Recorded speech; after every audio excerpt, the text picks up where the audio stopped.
Star India one मध्ये आपलं स्वागत आहे। पाहूया आजची प्रमुख माहिती। नागलवाडी येथील दरोड्यातील सोने हस्तगत केल्याने होत आहे पोलिसांचा सन्मान।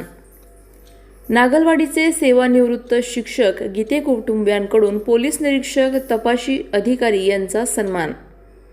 शेवगाव तालुक्याच्या डोंगराळ भागातील नागलवाडी येथील सेवानिवृत्त शिक्षक गीते सर यांच्या घरावर दरोडा टाकत दरोडेखोराने रोख रक्कमसह सोने लंपास केले होते।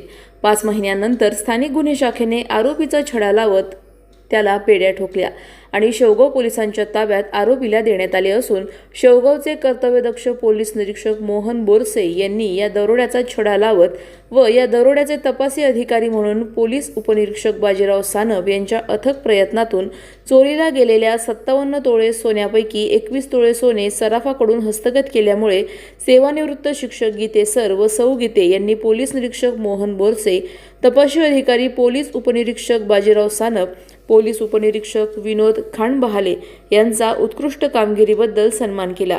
यावेळी शिवसेना नेते Arunbhau Munde, police constable Shyam Gunjal, police constable Rahul Athare उपस्थित होते। प्रतिनिधी जयप्रकाश बागडे, शेवगाव, अहिल्यानगर। आमच्या YouTube चॅनलला नक्की सबस्क्राइब करा। पाहत रहा स्टार इंडिया। फेसबुक आणि इंस्टाग्राम स्टार इंडिया वनला फॉलो करा। पाहिल्याबद्दल धन्यवाद।